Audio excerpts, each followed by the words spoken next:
अभी अभी कुछ वर्ष पूर्व की बात है, लगभग 5000 वर्ष व्यतीत हुए होंगे। हमारे उत्तर प्रदेश में मथुरा में पूर्णतम पुरुषोत्तम ब्रह्म श्री कृष्ण का अवतार हुआ था।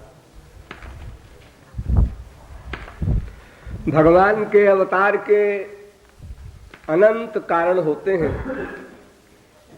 हरि अवतार हेतु जेहि होई, ईद मिथम कही जात न सोई।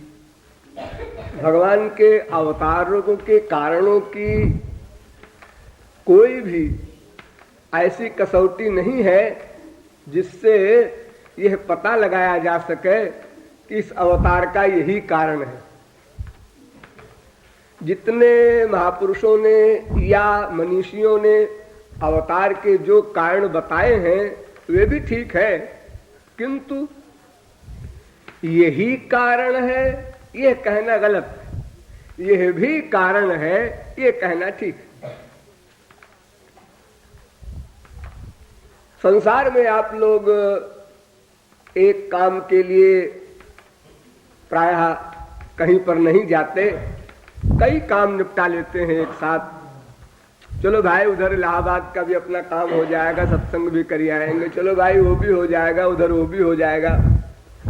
फिर सर्वशक्तिमान भगवान कितने कारणों से कितने जीवों के कितने संस्कारों का हिसाब रख कर अवतार लेता है। उतने जीवों के उनके संस्कारों के उतने अलग अलग कारण वो भिन्न है और संपूर्ण सामूहिक विश्व का कारण भिन्न है। तो अनंत कारण है, कौन जान सकता है। उन्हीं अनंत कारणों में एक कारण यह भी था जो इस प्रकरण में कहा जा रहा है कि उस युग में भी 5000 वर्ष पहले भी हमारे देश में यह झगड़ा चल रहा था धार्मिक जगत में। कुछ लोग कहते थे भगवान निराकार ही है, कुछ लोग कहते थे भगवान साकार ही है। तो इन दोनों विरोधी बातों का विवाद बहुत जोरों पर था। ये विवाद तो अनादि है और अनंत काल तक चलेगा, क्योंकि किसी विवाद का मूल कारण होता है अज्ञान, नासमझी। तो भगवान के विषय में नासमझी तो जीव को तब तक रहेगी जब तक भगवत प्राप्ति न कर ले। लेकिन फिर भी जब तक कोई महापुरुष न मिल जाए और हम उसको महापुरुष न एडमिट कर लें, तब तक तो फिर 100% रहेगी। वो नासमझी कहाँ जा सकती है। हाँ, अगर कोई महापुरुष मिल जाए और हमें तत्व ज्ञान करा दे तो 50% नासमझी चली गई, थ्योरेटिकल। लेकिन अनुभव रूप से तो तब भी नहीं गई, वो तो भगवत प्राप्ति पर ही जाएगी। तो चूंकि विश्व में अज्ञान अनाद्यनंत शाश्वत है, अतएव सभी विवाद ईश्वर संबंधी अनाद्यनंत शाश्वत रहेंगे।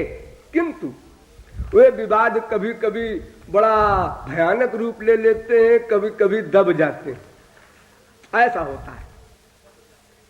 महापुरुष लोग जब चारों ओर से छा जाते हैं अवतार ले ले करके और उस गड़बड़ी को करीब करीब बहुत कम कर देते हैं, तो फिर कुछ दिन गाड़ी चलती है संसार की।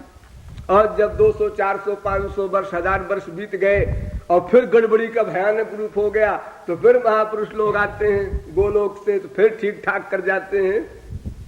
पुरानी गाड़ी जैसे होती है, कारवार चल रही है, फिर बिगड़ गई, फिर मैकेनिक आया, थोड़ा ठीक ठाक करके चलाया, फिर चलने लगी कुछ दिन। ऐसे ही हिसाब इस विश्व का है। कभी कभी भगवान को भी आना पड़ता है। तो इस प्रकार ये विवाद सदा से है, किंतु 5000 वर्ष पहले बहुत जोरदार था। तो भगवान ने कहा चलो अवतार तो लिए ही है, लगे हाथे इसको भी निपटाते चले। लेकिन क्या करें, सोचा भगवान ने, अगर मैं कुछ कहता हूं तो ये तो कोई निपटारा नहीं हुआ, मैंने वेद ही में बता दिया है, नहीं मानते लोग, नहीं समझते लोग, मैं क्या करूं। अगर मैं फिर आकर के यहां लोगों को बताऊं तो फिर भी लोग वही करेंगे जो उनके मन में आएगा। हाँ ठीक है, लेकिन बात कुछ जमी नहीं, ऐसे कह देंगे लोग। क्योंकि श्री कृष्ण को भगवान के रूप में जब उनके उच्च कोट के रसिक गोपियां ही नहीं जानती मानती, तो साधारण जीव क्या जानेगा मानेगा कि श्री कृष्ण भगवान है, इनके वाक्य को अथॉरिटी मान लो, अकल मत लगाओ, चुप रहो। और फिर बोध अलग वस्तु है। तो इस दृष्टिकोण से श्री कृष्ण ने सोचा कुछ ऐसा उपाय किया जाए जिससे घोर से घोर मूर्ख भी प्रभावित हो उठे। तरकीब है। तो उन्होंने कहा कि जो इस समय सबसे बड़ा ज्ञानियों का नेता हो, अर्थात जो ये सिद्धांत मानता हो कि भगवान निराकार ही है, उसको सबसे बड़े भक्तों के नेता से भिड़ा दो, और जिसकी जीत होगी जनता उसको देख लेगी और फिर मान लेगी। ऐसे खाली बोलने से कोई नहीं सुनता। हाँ? क्योंकि झगड़ा इतना ही है केवल कि जो कहता है ब्रह्म निराकार ही है और जो कहता है ब्रह्म साकार ही है, ये दोनों ही मूर्ख हैं, नासमझ है। इनको ही की जगह भी लगा देना चाहिए बस। ब्रह्म निराकार भी है, ब्रह्म साकार भी है, बस झगड़ा समाप्त। एक अक्षर के पीछे अनादिकाल से झगड़ा चल रहा है, और कितना माइंड, कितनी एनर्जी, कितनी किताबें, कितना समय, कितना नाटक हो रहा है केवल ही और भी के झगड़े में। तो भगवान ने कहा इस ही को मिटाने के लिए अब ये उपाय किया जाए। इसलिए उस समय के ज्ञानियों के अग्रगण्य उद्धव परमहंस को भक्तों की अग्रगण्य गोपियों के पास भेजा। लेकिन इस अवतार में आप लोग जानते ही हैं, कोई काम सीधा नहीं हुआ, सब काम टेढ़ा, अड़बंगा, अटपटा, यहां तक कि शकल भी टेढ़ी, शरीर भी टेढ़ा। अरे जब शरीर तक टेढ़ा कर लिया तो फिर और बात टेढ़ा करने में क्या बड़ी मुश्किल बात है। बताओ, कोई अच्छा खासा आदमी स्वस्थ और बड़े बड़े पहलवानों को एक झापड़ में समाप्त कर देने वाला ये टेढ़ा क्यों खड़ा होता है? क्या बात? अरे भाई किसी के एक पैर में तकलीफ हो, कोई बात हो, कमर कहीं चोट खा गई हो, कोई बात हो, गर्दन में कुछ लचक आ गई हो, कोई बात हो, तो टेढ़ा खड़ा होता है आदमी। ये जबरदस्ती खड़ा भी होना तो टेढ़ा, सीधे खड़े ही नहीं हो सकते, सीधे देख नहीं सकते, सीधा कोई काम ही नहीं करते। तभी इस अवतार में यही सूझा भगवान को कि बहुत सीधे रह लिए रामावतार में। हाँ, बहुत सीधापन भी ठीक नहीं होता ना। जो समुद्र से प्रार्थना किया था राम ने, हमको रास्ता दे दो, समुद्र ने नहीं सुना, तो फिर टेढ़ा बनना पड़ा। जब धनुष बाण उठाया तो उन्होंने कहा अच्छा महाराज जैसी आज्ञा। तो इसलिए श्री कृष्ण ने इस कार्य के लिए भी कुछ वक्र गति अपनाई, अर्थात उद्धव से ये नहीं बताया कि तुमको हम कुश्ती के लिए भेज रहे हैं, युद्ध करने के लिए, बल्कि ये कहा कि देखो वहां कुछ बेपढ़ी लिखी गोपियां हैं, गंवार, कॉमन सेंस कुछ है नहीं, लड़कपन में मेरे साथ रही खेली तो प्यार वार हो गया है, तो अब मुझे तो नहीं रहना है वहां, मैं मथुरा आया हूं, फिर तो मुझे द्वारिका जाना होगा, तमाम काम मुझे है, तो इसलिए उनको समझाया हो, लेकिन जरा जिद्दी है इसलिए तुमको भेज रहे हैं कि तुम ज्ञानी हो, तो उनको अपना ज्ञान मार्ग समझा देना, तो उनका रोना धोना बंद हो जाएगा, हमको भी छुट्टी मिलेगी। उद्धव के बात जम गई, ठीक है, बात ठीक है कह रहे हैं। अब श्री कृष्ण को भगवान मानकर तो उद्धव व्यवहार नहीं करते थे, अपना दोस्त सखा, केवल सखा, तो सखा को कोई अथॉरिटी माने ऐसा तो नहीं। अगर भगवान ये कहते कि जाओ ज्ञान दे आओ गोपियों को और वहां से प्रेम ले आओ, तो उद्धव कहते तुम्हारा दिमाग खराब है, बेपढ़ी लिखी अंगूठा छाप गोपियों के चरणों में सर झुकाऊंगा, मुझे क्या कमी है, मैं परमहंस हूं, सर्वत्र आत्मा को देखता हूं, मैं आत्माराम हूं, मुझे किसी से कभी कुछ नहीं चाहिए, आत्मतृप्त आत्मरति आत्मक्रीड परिपूर्ण परम निष्काम पूर्ण काम मैं उद्धव हूं। तो भगवान ने कहा ये कहना तो सब गलत हो जाएगा, इसलिए उद्धव को ज्ञान देने के बहाने गोपियों के पास भेजा। तो उस समय अनेक प्रकार की गोपियां थीं वहां, कुछ वेद की ऋचाएं थीं, कुछ जानकी की दासियां थीं, कुछ गोलोक से अवतीर्ण गोपियां थीं, सब ने अपना अपना संदेशा भेजा उद्धव के द्वारा, और सारे महापुरुषों ने लिखा। लेकिन ये संदेशा जो मैं भेज रहा हूं एक कुछ विलक्षण है। भगवत प्राप्ति के बाद आप लोग इसकी समझ सकेंगे विलक्षणता, इस पद में जो विलक्षणता है। क्या संदेशा भेज रही हैं गोपियां? ऊधो जन कहियो कछुखान, मेरा संदेशा दे देना उनको, क्या? कुछ न कहना, ये कहना, कुछ न कहना ये कहना, क्या संदेशा है बढ़िया। कुछ न कहना,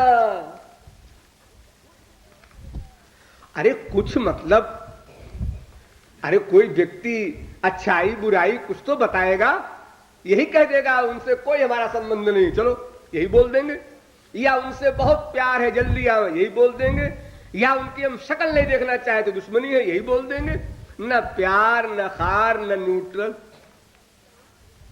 ऐसी बात कुछ कहने नहीं। हाँ कुछ मत कहना। उद्धव को आश्चर्य हुआ देखकर, ये गोलोक की गोपियां बोल रही हैं। यहीं पर पहुंचना है आप लोगों को, इसलिए इस सिद्धांत को अच्छी प्रकार समझना है। आपका एम यही होना है, जिसका उद्देश्य यह बन जाएगा फिर वो साधना के पथ से कभी भी नहीं गिर सकता। ये हमारा चैलेंज है। गोपियां कहती है उद्धव तुम्हें आश्चर्य हो रहा है हमारे इस कहने पर कि उनसे कुछ मत कहना, क्योंकि तुम जानना चाहते हो क्यों। कुछ कहना तो क्यों, कुछ ना कहना तो क्यों, सब जगह क्यों है। अन्यथा उन गोपियों को बोलने नहीं चाहिए था। जब कुछ नहीं कहना है तो फिर ये कहने की आवश्यकता क्या कि उनसे कुछ मत कहना। उद्धव जी अलग अलग झुंड से पूछ रहे हैं, भाई आप लोगों को कुछ कहना है? वेद की ऋचाओं ने कहा हाँ हम उनके बिना एक क्षण नहीं रह सकते, और वो कैसे कैसे भूल गए। हाँ साहब आपको कुछ कहना है? जानकी की दासियों को, हाँ हम उनके वियोग में तड़प रहे हैं, लेकिन वे जैसे सुखी रहे, जैसे चाहे वैसे करें, हम उनके काम में दखल नहीं देते, लेकिन हम तड़प रहे हैं, बता देना उनको। आप लोग क्या कहना है गोलोक की गोपियां? मुझे ये कहना है कि उनसे कुछ न कहना। क्यों? इसलिए कि वे अत्यंत सरल हृदय के हैं, कोमल हृदय के हैं, अत्यंत कोमल। कोमल कितने हैं ये शब्दों से कोई बता नहीं सकता। भगवान और महापुरुष के विषय में कोई शब्द काम नहीं कर सकते। लिख देते हैं लेखक लोग संसार को समझाने के लिए, संत हृदय नवनीत समाना, कहा कबिन पै कहा न जाना। कहा लोगों ने सबसे मुलायम चीज संसार में क्या होती है? मक्खन। लेकिन मक्खन से एग्जाम्पल देना संत और भगवान के हृदय को गलत, क्योंकि मक्खन तो अपने ताप से पिघलता है, अपने ऊपर जब मुसीबत आती है तब पिघलता है। जब मक्खन में टेम्परेचर जाएगा तभी तो मक्खन पिघलेगा। लेकिन संत और भगवान तो दूसरे के दुख में पिघलते हैं, अपने लिए नहीं। तो फिर कौन सी संसार में ऐसी वस्तु है जो मिलेगी उदाहरण देने के लिए, एग्जाम्पल के लिए? तो कोमलता की अनंत मात्रा की जो सीमा हो, बस यूं ही समझ लीजिए मोटी अकल में, उसका आइडिया नहीं हो सकता कुछ भगवान कितने कोमल है। हाँ, तो वे अत्यंत कोमल हैं, इसलिए उनसे कुछ मत कहना। एक बात यहीं पर ध्यान दीजिए, ये गोलोक की गोपियां भी श्री कृष्ण को नहीं जानती।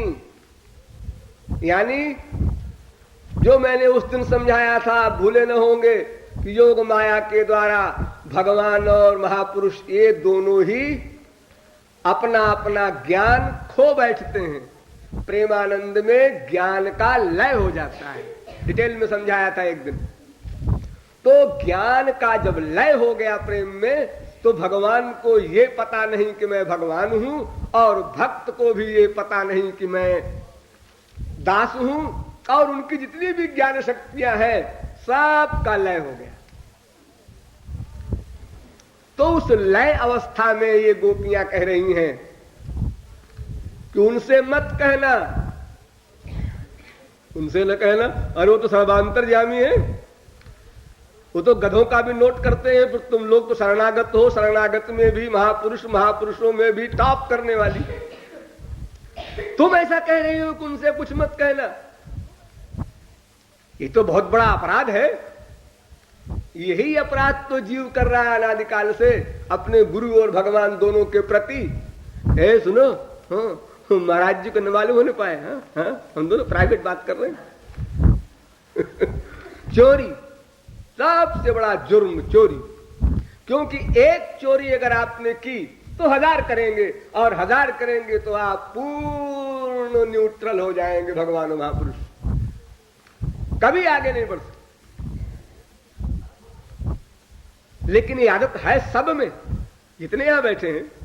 किसी में 1%, किसी में 10%, किसी में 90%, किसी में 7% भी हो सकती है चोरी की आदत। वरना क्या है, जिस प्रकार साधना आप लोग मेरे बैठे हुए करते हैं, उस प्रकार आप लोग मेरे यहां से जाने के बाद क्यों नहीं करते? ये अंतर क्यों पड़ जाता है? आंख से दिखाई पड़ गए महाराज जी, वो गेट लांग गए, हाँ अब तो नहाएंगे खाएंगे, अब तो 1 घंटे बाद आएंगे। हाँ चलो भाई जरा उधर घूम जाओ, जरा बक्सा खोले, कोई अपना लक्षणका वगैरह के लिए, कोई अपना यहाँ घूमे, कोई अपना यो पैर फैला के बैठे और रूप ध्यान की चेष्टा न करें। इत्यादि गड़बड़ियां जब आप लोग करते हैं, मौका लग जाए तो फिर कानाफूसी भी हो जाए। हाँ? तो अगर नित्य सान्निध्य का अनुभव करे तो फिर साधना में बिजली की तरह आगे बढ़े, फिर क्या देर लगे। इतना ही अगर कोई जीव स्वीकार कर ले कि हमारा शरण्य नित्य नोट करता है, हमेशा सावधान रहना है, तो कोई गड़बड़ी किसी से कभी नहीं हो सकती। स्त्री पति लड़ रहे हैं, माँ बेटे लड़ रहे हैं, अगर मैं वहां अचानक पहुंच जाऊं उस घर में, अरे महाराज जी आए, सुनो, क्या हुआ? अब लड़ रहे तुम दोनों? महाराज जी हम तो बेवकूफ हुई हैं, गधे ही हैं, हम तो माइक जी हुई हैं। तो आप नहीं हो माइक क्या? महाराज जी तो आपके दर्शन हो गए। नित्य सान्निध्य का अनुभव क्यों नहीं करते? और जब तक इस सिद्धांत पर ना आओगे तब तक ये दोष नहीं जाएंगे, क्योंकि दोषों के जाने का दो ही रास्ता है। एक तो भगवान और गुरु का नित्य सान्निध्य, नित्य देख रहे हैं, ये प्रतिक्षण फीलिंग लाओ, और या तो फिर भगवत प्राप्ति कर लोगे तो नेचुरल चले जाएंगे सब दोष। तीसरा कोई रास्ता नहीं। जितनी मात्रा में तुम ये रियलाइज करोगे वे मेरे साथ है, देख रहे हैं, नोट कर रहे हैं, उन्हीं से कृपा प्राप्त करना। देखो संसार में आप लोग किसी से मतलब निकालना होता है आपको तो उसके पीठ पीछे बुराई करते हैं, और जो सामने आ गया आइए आइए आइए है, इनको चाय लाओ, नाश्ता लाओ, इनको भाई करो वो करो। क्यों? इसलिए कि अगर सामने नहीं करेंगे तो अपना मतलब बिगड़ जाएगा, और पीछे से बुराई करते हैं क्योंकि वो नहीं सुन रहा है। यही आदत हमारी भगवान और महापुरुष के प्रति भी चल पड़ती है, इसलिए वहां सब गड़बड़ हो जाता है, क्योंकि वहां तो भीतर की विचारों की जो अवली है उसी पर विचार होता है। इसलिए अभी हमको यही नित्य सोचना होगा, भगवत प्राप्ति तक वे प्रतिक्षण देख रहे हैं, प्रतिक्षण सावधान रहना है। और भगवत प्राप्ति के बाद जब प्रेमानंद मिल जाएगा तब की ये अवस्था मैं बता रहा हूं, जन कहियो कचुकान हो। जैसे अज्ञानी जीव बात करता है, ऐसे वे महापुरुष लोग वहां पहुंच गए। वे योग माया के द्वारा उनका ज्ञान प्रेम में लय हो गया, क्योंकि अगर वो श्री कृष्ण को भगवान मान लेंगे, ये ओरिजिनल ज्ञान अपने मस्तिष्क में रखेंगे तो प्यार समाप्त हो जाएगा, और जब प्यार होगा तो ज्ञान समाप्त हो जाएगा। ये दो विरोधी चीजें नहीं रह सकती। इसलिए सर्वांतर्यामी नहीं मानती हो, इसीलिए सब भय है उनको। अत्यंत सरल हृदय है, बड़े कोमल हैं, और मेरे प्राण के प्राण हैं, प्राण के प्राण, यानी प्राण से अधिक प्रिय है जीवात्मा की आत्मा परमात्मा। जस्याक्षरम शरीरम जस्येदम शरीरम, वेद कहता है। जैसे ये शरीर है, इसका एक शरीर ही है, मैं जीवात्मा। ये सारा शरीर जीवात्मा की सर्विस कर रहा है, इंद्रियां, मन, बुद्धि सब 24 घंटे। ऐसे ये आत्मा भी परमात्मा का शरीर है, वो परमात्मा की सर्विस के लिए है। हमने गलती की, उस सर्विस को हमने भुला दिया और अपने सर्वेंट से हम काम लेते हैं। हमारे सर्वेंट बाकायदा ड्यूटी कर रहे हैं और हम मिस कर गए। हम किसके सर्वेंट हैं ये भूल गए। कृष्णाधीन मिति प्राहुर जीवम ज्ञान गुणाश्रयम, जैसा कि वेद कहता है। ये जीव श्री कृष्ण का दास है, नित्य दास। आत्मा परमात्मा का शरीर है। इसलिए प्राण प्रिय शब्द वास्तव में संसार में लागू नहीं होता। जैसा कि हम लोग अपने पति को, अपने बेटे को, अपने बाप को, सबको प्राण प्रिय, प्राण प्यारी, प्राण प्यारे ऐसा लिख देते हैं, बोल देते हैं। सब गलत, क्योंकि ये सब जितने हैं ये सब शरीर से नीचे हैं। प्राण तो बहुत ऊंचा है। अभी यूं समझिए कि सबसे कम प्यारा आपको अपना पड़ोसी, उससे अधिक प्यारा दास नौकर, उससे अधिक प्यारा सखा सखी, उससे अधिक प्यारा बेटा मां, उससे अधिक प्यारा पति स्त्री, उससे अधिक प्यारा शरीर अपना, उससे अधिक प्यारा मन अपना, उससे अधिक प्यारा आत्मा, और उससे अधिक प्यारा परमात्मा और महापुरुष। तो प्राण प्रिय शब्द संसार में लागू नहीं होता।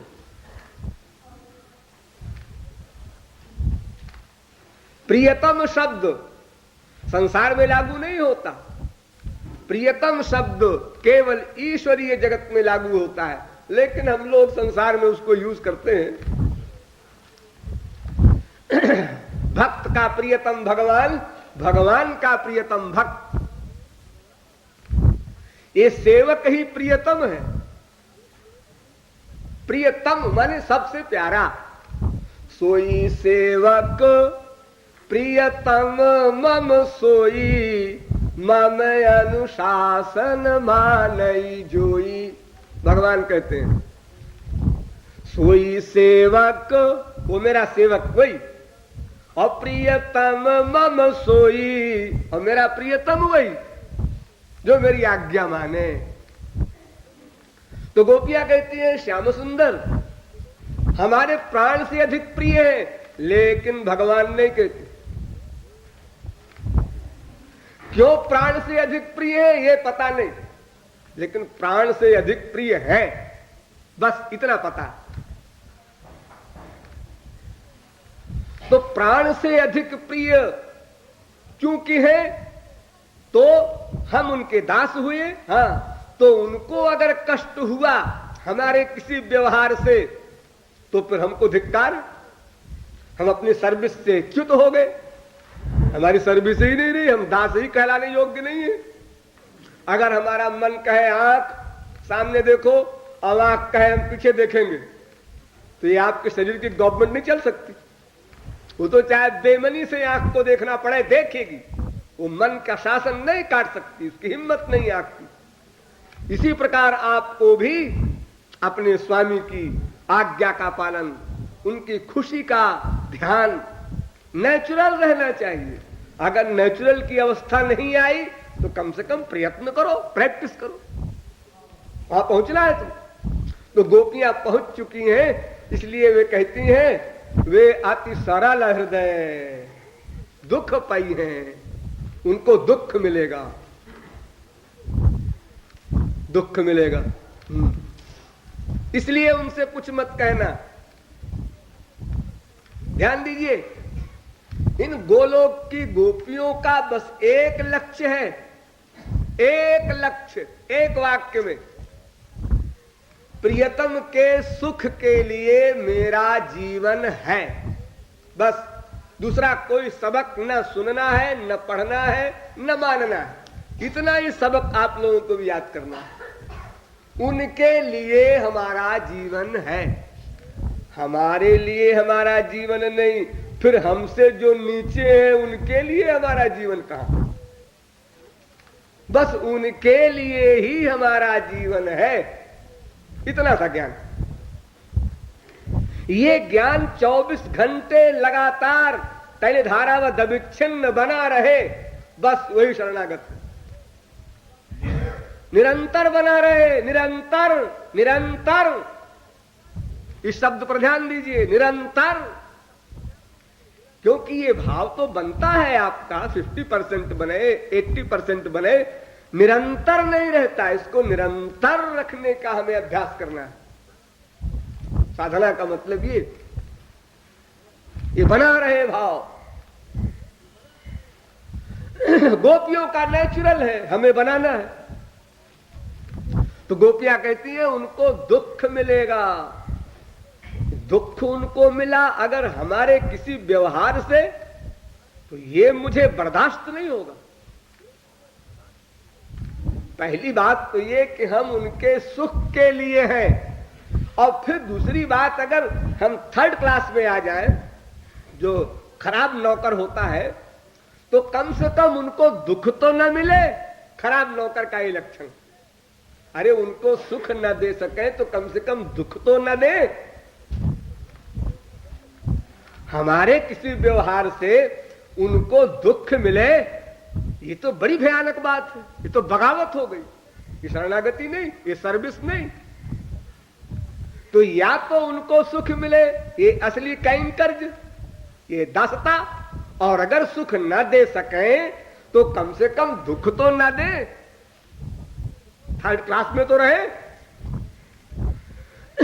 तो अगर उनको तुम बता दोगे, यानी मैं बता दूं उनको तुम्हारे द्वारा कि हमारी ये अवस्था है उनके वियोग में, तो उनको कितना दुख होगा, इसे मैं समझती हूं। तुम नहीं समझ सकते उद्धव, न मैं तुम्हें समझा सकती हूं, समझा भी नहीं सकती। एक व्यक्ति का 10 रुपया खो जाता है, संसार में देख लो, आप सब लोगों का 10 रुपया खो जाए, 10-10 रुपया सबका, तो उसके बाद जो उसकी फीलिंग होगी उस 10 रुपए की, सबकी अलग अलग होगी, सबकी अलग अलग। किसी को बार बार धक धक होगा 10 बार, किसी को 5 बार, किसी को 2 बार, किसी को 1 बार। यानी उस 10 रुपए की फीलिंग सबकी अलग अलग होगी, एक सी नहीं हो सकती। इसी प्रकार किसी की स्त्री मर जाए, बेटा मर जाए, बाप मर जाए, या किसी का अपजश हो जाए, बुराई हो जाए, तो ये सबकी अलग अलग बात है, एक की नहीं। सबकी एक सी अवस्था नहीं हो सकती, क्योंकि किसी की कहीं अधिक आसक्ति, किसी की कहीं अधिक आसक्ति, एक जगह सबकी आसक्ति नहीं है। कोई स्त्री का शौकीन है, पूरी प्रॉपर्टी लुटा देता है स्त्री के लिए। किसी को पैसे का शौक है तो बीबी का बीमा करा के गला घोट के मार सकता है, उसको रुपए चाहिए बस, भाड़ में जाए बीवी बच्चे, बात करने की फुर्सत नहीं है, टेलीफोन लगा रहे, 10 लाख पहुंच गए, 90 लाख और चाहिए, फिर 1 करोड़ हो जाएगा, यही लक्ष्य। किसी को प्रतिष्ठा चाहिए, हाँ सब भाड़ में जाए जी, पैसा और नाम रहना चाहिए मरने के बाद। सबको अलग अलग बीमारी है। तो उसी हिसाब से उसके वियोग में दुख हुआ करता है। तो गोपियां कहती हैं कि उनको कितना दुख मिलेगा इसे उद्धव तुम नहीं समझ सकते। क्यों? इसलिए कि तुमको सुख नहीं मिला कभी, तो तुम क्या समझोगे दुख क्या होता है। किसी वस्तु से जिसको जितना सुख मिलता है उस वस्तु से उसको उतना दुख मिलता है। तो श्याम सुंदर को हमसे कितना प्यार है ये मैं जानती हूं, और कोई नहीं जानता, ब्रह्मा शंकर भी नहीं जानते। यानी गोपियों की जो अवस्था है समर्थारति वाली, निष्काम प्रेम की, माधुर्य भाव की, समर्थारति की, ये जो अंतिम अवस्था है भाव आवेश वाली, इस अवस्था पर जब तक कोई महापुरुष न पहुंचा हो तब तक कोई महापुरुष भी नहीं जान सकता, भगवत प्राप्ति कर लेने वाला भी। यहां तक बात है। तो फिर उद्धव ज्ञानी क्या समझेंगे, फिर ज्ञान रहित अज्ञानी जीव क्या आइडिया भिड़ाएगा, अजी कितना दुख मिलेगा, जरा सा रो देंगे और क्या होगा।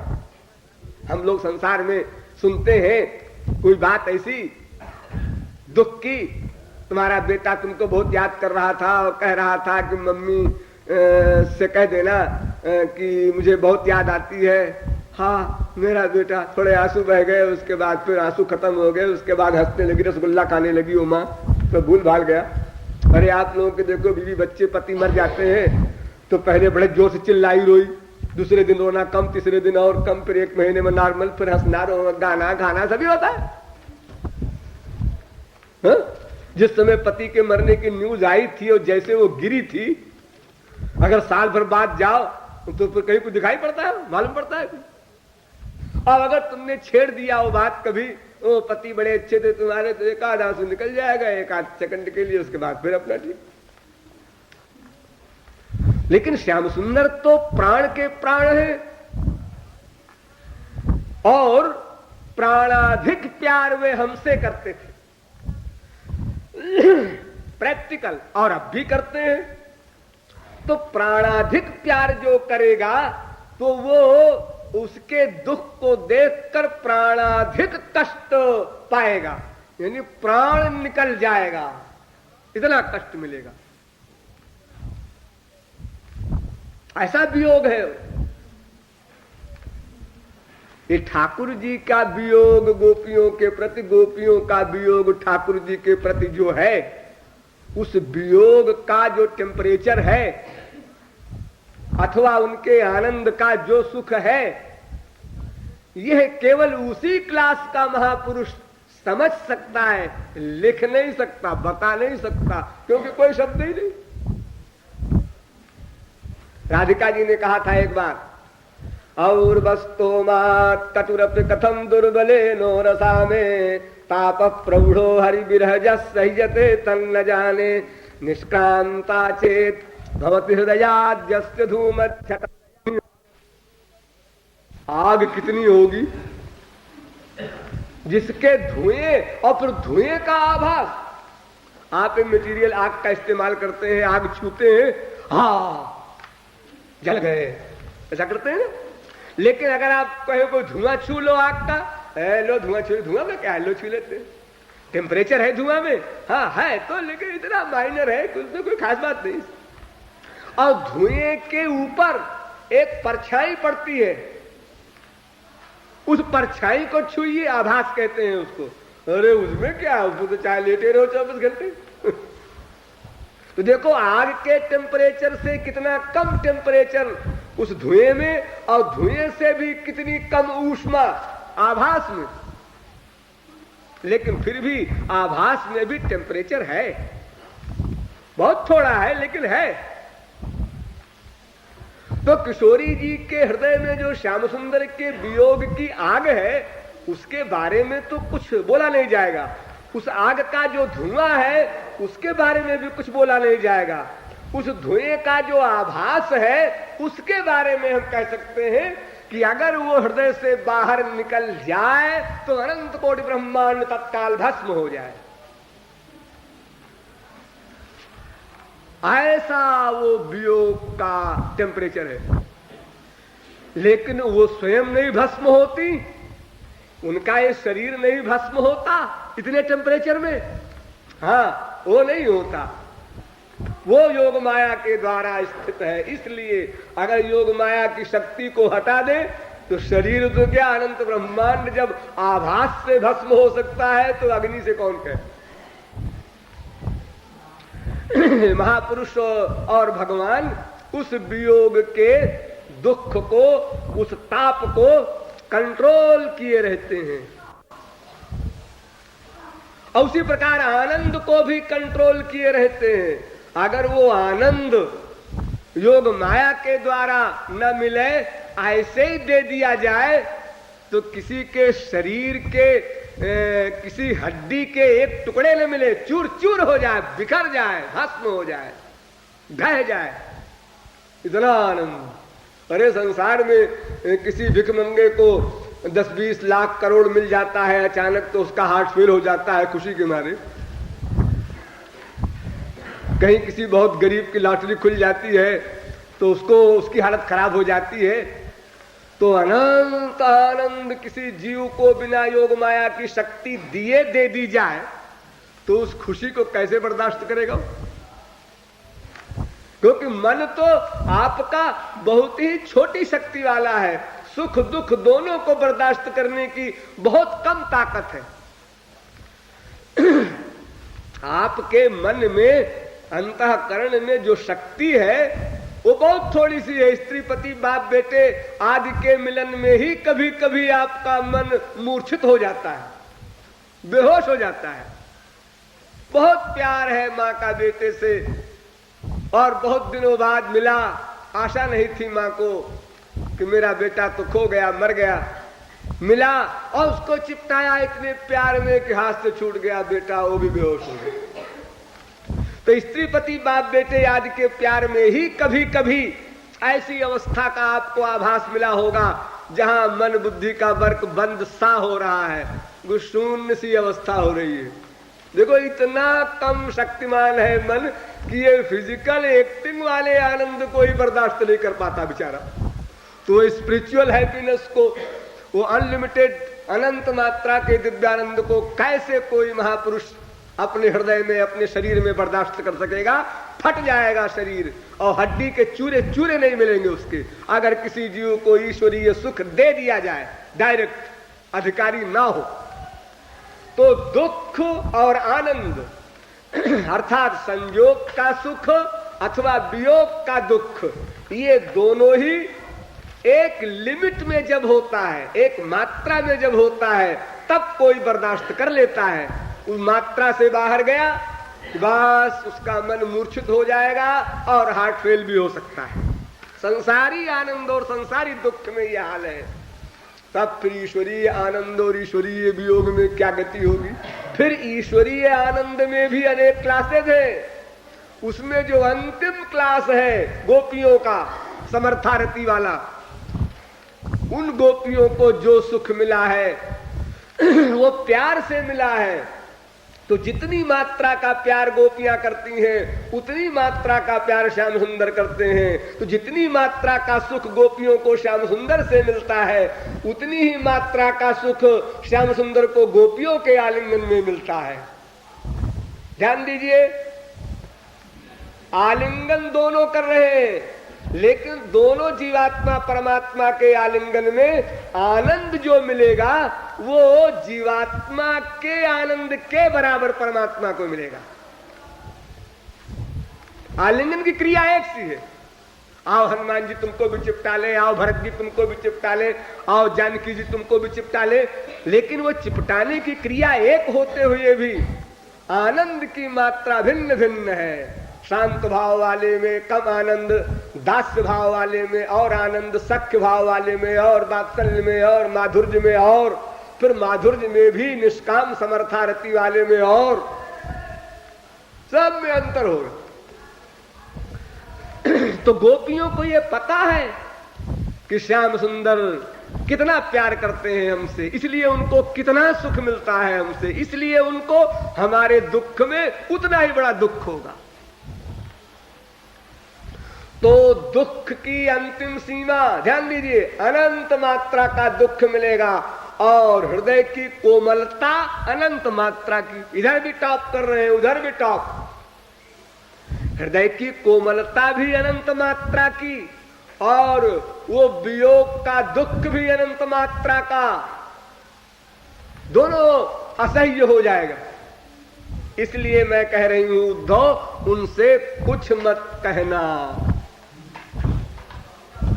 उद्धव चुप हो गए और आश्चर्य भी हो रहा है उनको। आंख उनकी आश्चर्य में डूबी जा रही है कि इतना प्यार करती हैं गोपियां। संसार में तो ऐसी कोई स्त्री नहीं होती जो अपने पति से इस तरह का प्यार करे। सबको अपने सुख से मतलब है, भाड़ में जाए, पति का सुख हमसे क्या मतलब पड़ा है उसको। हाँ? पति के सुख से हमको क्या मतलब, हमको तो अपने सुख से मतलब है। संसार की ऐसी कोई भी स्त्री नहीं जो पति का सुख चाह सके, एक भी स्त्री ऐसी नहीं विश्व में।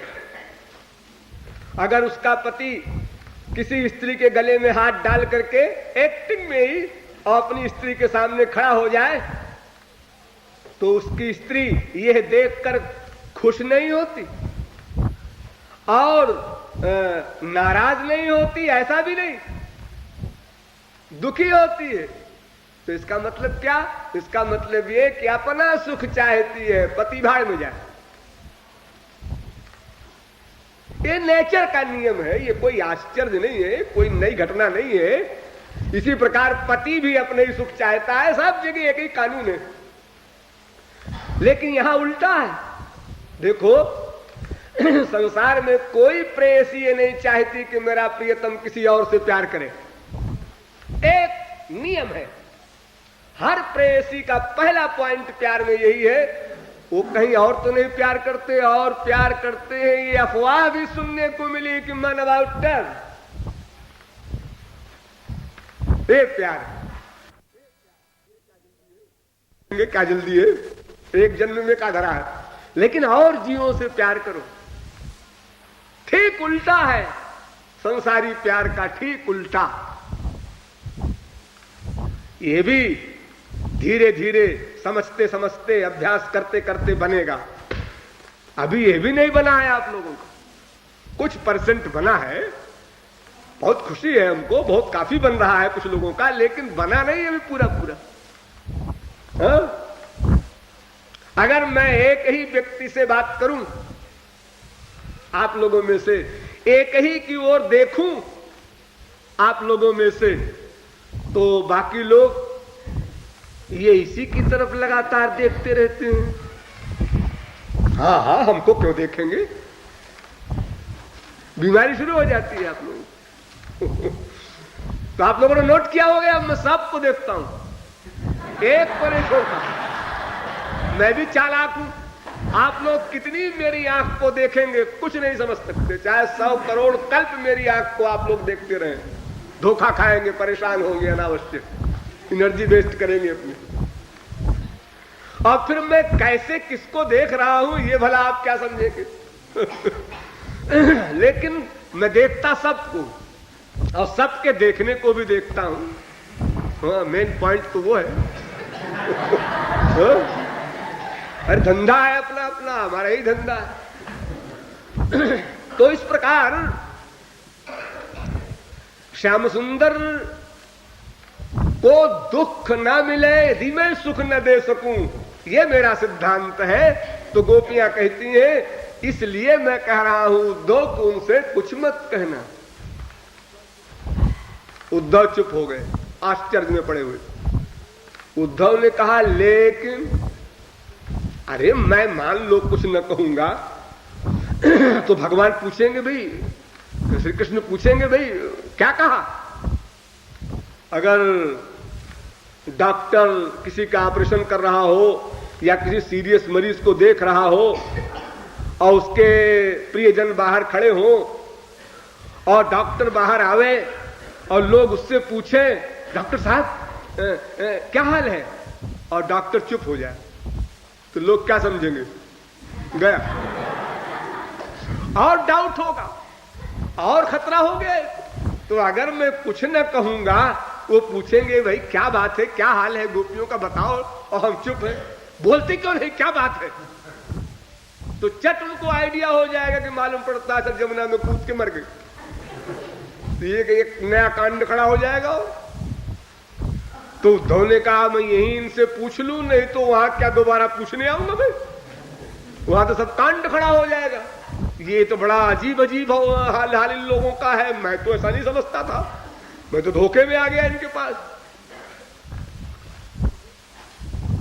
तो गोपियां कहती है उद्धव घबराओ मत, अगर वे पूछे क्या हाल चाल है तो कह देना सब ठीक है, जैसे आप लोग बोलते हैं दैट्स ऑल राइट, ऐसे कह देना सब ठीक है संक्षेप में। हाँ हाँ हाँ ठीक है, कह देंगे सब ठीक है सब ठीक। लेकिन अरे फिर भी तो पूछेंगे, इतना प्यार जब उनका है तुमसे, तुम्हारा है उनसे, तो ऐसे ही कोई कह दे सब ठीक है ऐसे मान लेगा कोई? अरे मामूली माँ बाप बेटे स्त्री पति प्रेयसी का प्यार संसार वाले करते हैं तो उसको खोज खोज के पूछते रहते हैं। अब आप लोग जब जाएंगे यहाँ से अपने अपने शहर में, जो सत्संगी नहीं आ सके वहां से वो खोज खोज के पूछेंगे हाँ तो फिर क्या हुआ था शरद पूर्णिमा को, फिर क्या हुआ था, तो फिर महाराज जी ने क्या किया, तो फिर तो क्या और क्या हुआ? आप लोग खोपड़ी खा लेंगे वो लोग, और फिर आप बड़े ठाठ से बड़े रुआब से बताएंगे, ठहरो ठहरो बताते हैं।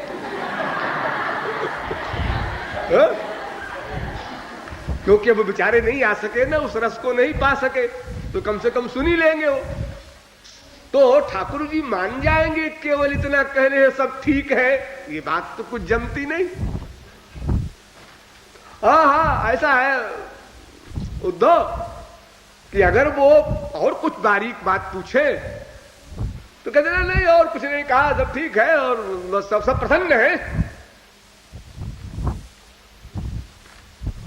फिर भी उद्धव के मस्तिष्क में बीमारी बनी रही। अभी कहां तक को आंखों से देखा है उद्धव ने, कोई ऐसी बात हो सुनी उनी तो चलो भाई टाल दो, आंखों से देखा है, आंखों देखी इतनी बड़ी विरह की अवस्था को कोई बताने जाए कुछ नहीं है, उसे बताया नहीं जाएगा ऐसे। अभी मैं बंबई गया था तो मैं एक दिन एक्टिंग में मैंने कहा मैं स्वयं चल जाऊंगा मार्केट बाजार, सफेद कपड़े पहन के, कुछ लोग हमारे साथ थे, मैं चला गया और मैं कह गया सबको कि देखो सब लोग होशियार रहना, कोई महाराज जी मत कहना मुझको वहां दुकान पर कहीं। सब पढ़ा बढ़ा के गया फिर भी सब भूल गए।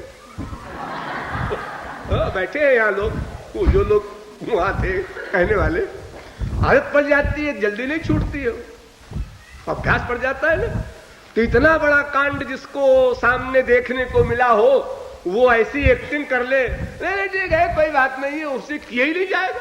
वो जहां उसको याद आई, अरे वो गिरा बेहोश हो गया, गाय बछड़े सब चारों ओर फटाक फटाक दहाड़ खा करके गिर रहे हैं, सबके शरीर सूख रहे हैं, पीले पड़ गए हैं। ये जो देखा सुना समझा है उद्धव ने, उसको दिमाग से निकाल करके वो नॉर्मलिटी से कह दे ठीक है, सब ठीक है, हो ही नहीं सकता हूं। एक हमारा सत्संगी था, तो ट्रेन में सफर करे WT हमेशा उसका नियम था, जहां कहीं जाए मिला। तो मैंने उससे पूछा क्यों जी, तुम कहीं पकड़े नहीं जाते हो? नहीं महाराज जी, एक मंत्र है हमारे पास। क्या भगवत करता है? मंत्र है, मंत्र। हाँ महाराज जी, आपको अगर वो मंत्र बता दे तो आप भी जा सकते हैं। हमने कहा कि नहीं, मुझे मंत्र नहीं सीखना है, लेकिन फैक्ट क्या है बताना। तो डांटा उसको, तो उसने कहा महाराज जी बिल्कुल मंत्र ही तो है, और कुछ थोड़ा ही है वो मंत्र क्या? तो उन्होंने कहा महाराज जी आप मेरे साथ चलिएगा एक बार, तुम आप देख लीजिएगा। तो गेट से निकलता है, मेन गेट से? हाँ बिल्कुल मेन गेट से निकलता हूं मैं, तो यहां वहां से लाइन लांग कर नहीं जाता हूं। तो एक बार ऐसे चांस पड़ गया कि मेरे साथ हो गया। जब गेट पर पहुंचे तो हमने कहा आगे तू ही चल, तो मैं देख तो लूं तू क्या करता है। तो आगे चला, मुझसे बिल्कुल आगे ही था, और उसने कान में कोई शब्द कह दिया, उसके स्पीड कलेक्टर के कान में कुछ कहा, बस चला गया। वाकई से कोई सिद्धि कोई मंत्र की है,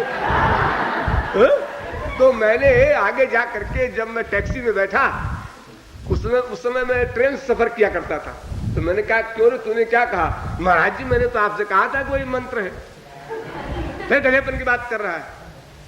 तब उसने बताया कि महाराज जी निर्भय हो करके केवल ये कह देना स्टॉप, बस यही मंत्र है। यानी हम तुम्हारे महकमे के हैं, महकमे के हैं ये भी नहीं पूरा, खाली स्टाफ इतना, लेकिन बेधड़क कहना चाहिए उसके कान में। वो समझ लेता है कि जरूर हमारे महकमे का है, तभी तो इतनी निर्भयता से कह रहा है। हाँ? लेकिन अब ऐसे इतनी निर्भीकता होकर के और इतनी रिस्क लेना ये हर एक के बस का तो नहीं है। हाँ?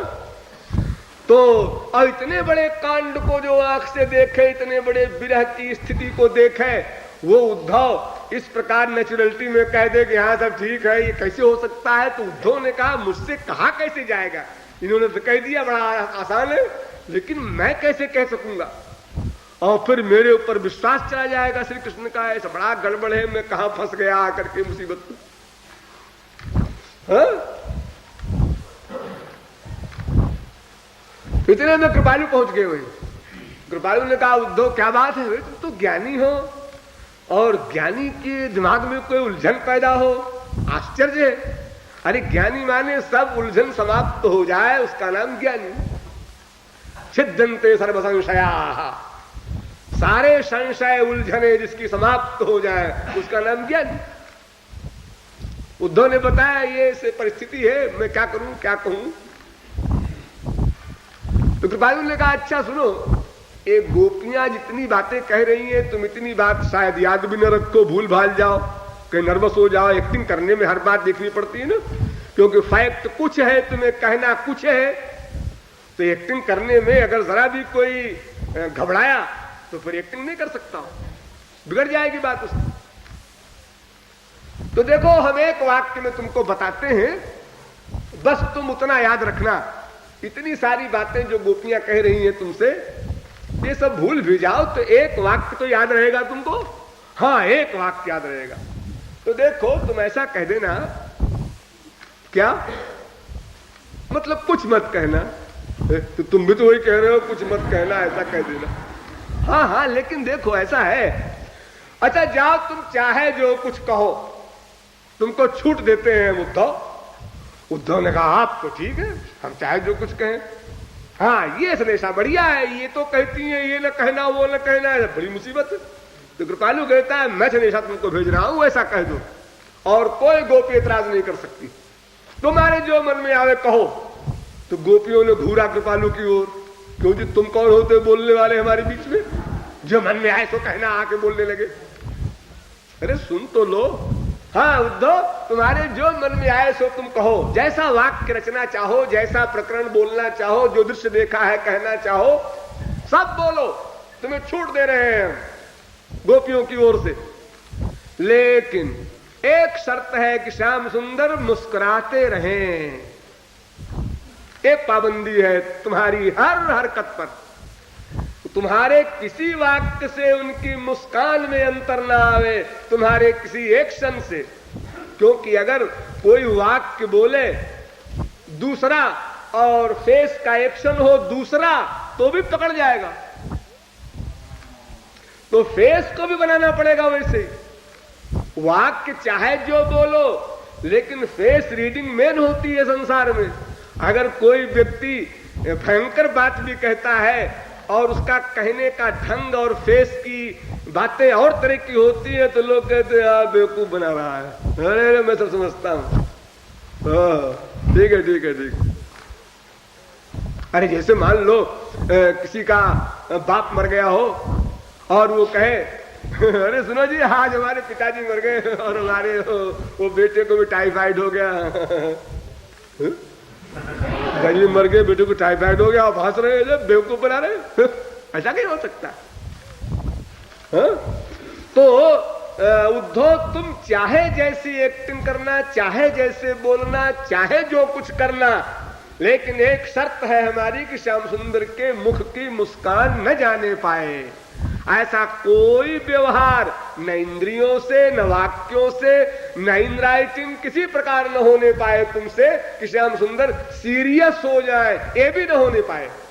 उनको दुख मिले ये तो बात आगे वाली है। पहले मुस्कुराना नंबर 1, उसके बाद फिर मनुष्य नॉर्मल होता है, ना सुख ना दुख, सीरियस, फिर उसके बाद दुख। तो ये न्यूट्रल अवस्था भी न होने पाए। वो मुस्कुराते रहे, तुम्हारे मन में आए सो बोलते रहो, तुम्हारे मन में आए तुम ऐसे मुंह मटकाओ, आंख मटकाओ, हाथ मटकाओ, फ्री हो। अब तुम सोच लो उद्धव तुम्हें क्या बोलना है क्या नहीं बोलना है। अब तुम्हारे ऊपर कोई प्रतिबंध नहीं है गोपियों का, जन कहियो कछुकान। अब हम तुमसे कह रहे सब कहियो तुम कान। तुम्हारे मन में आए सो तुम कहो, लेकिन श्याम सुंदर के मुख की मुस्कान न जाने पाए, वो प्रमुख पहचान है उनके सुख की। बस इतना सा ध्यान रखो और बाकी संदेशा तुम अपने मन से बना लो, सोच लो, विचार लो। बस इन सारी गोपियों का एक ही पर्पस है कि श्याम सुंदर मेरी हर हरकत से मुस्कुराते रहे। बस देखना, वो हमारे देखने से मुस्कुराते हैं, हम देखेंगे, लेकिन आज हमको नहीं देखना चाहते,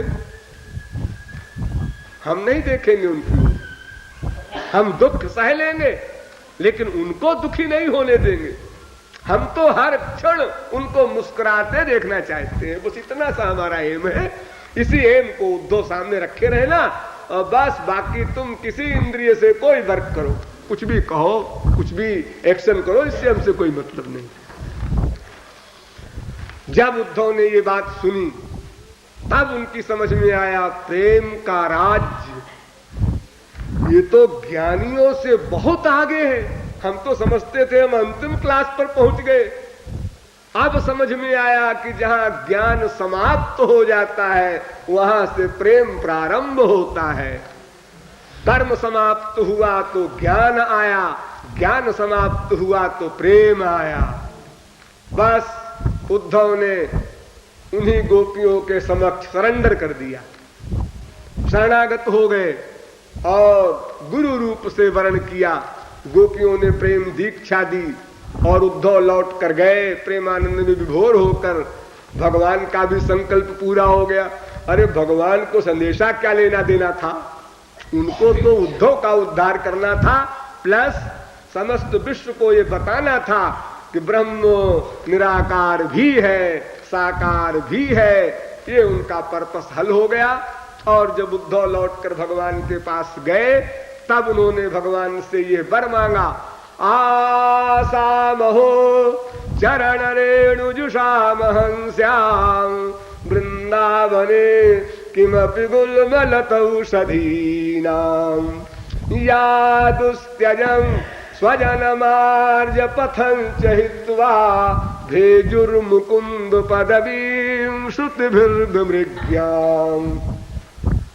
हे श्री कृष्ण, उद्धव कह रहे हैं, हे श्री कृष्ण, मैं तुमको समझ गया और तुम्हारी गोपियों को भी समझ गया और तुम्हारी टेढ़ी चाल को भी समझ गया। और इस टेढ़ी चाल से मुझे गुस्सा नहीं है, क्योंकि मेरा लाभ हुआ। अरे लाभ से मतलब है, चाल से क्या मतलब? देखो जलेबी टेढ़ी होती है, कितनी टेढ़ी मेढ़ी बनती है, अमृति टेढ़ी बनती है, कितनी मिठाइयां टेढ़ी बनती है, लेकिन टेढ़ी ही पसंद है लोगों को। अगर जलेबी कोई सीधी बना दे, ये भी कोई जलेबी है जी, ये क्या बेवकूफी है जी, लट्ठी से बना दिया उठा करके। हा? तो उद्धव उसी टेढ़ी चाल पर बलिहार गए, क्योंकि अब तो प्रेमानंद में विभोर हो गए ना, अब तो सब सिद्धांत बदल गया। अब तो पार्टी पॉलिटिक्स के अनुसार जिस पार्टी में जो जाएगा वो वैसे ही बोलेगा। तो कहते हैं, महाराज इन बेपढ़ी लिखी यानी इन ब्रजांगनाओं की चरण धूल पाने के लिए मुझे वृंदावन में कोई लता गुल्म वृक्ष बना दो, मैं अपना भूरि भाग्य मानूंगा और आपका परम अनुग्रह समझूंगा। उद्धव इस प्रकार प्रेमानंद में विभोर हुए और ज्ञान और भक्ति का जो विवादास्पद विषय था उसका भी निराकरण हुआ।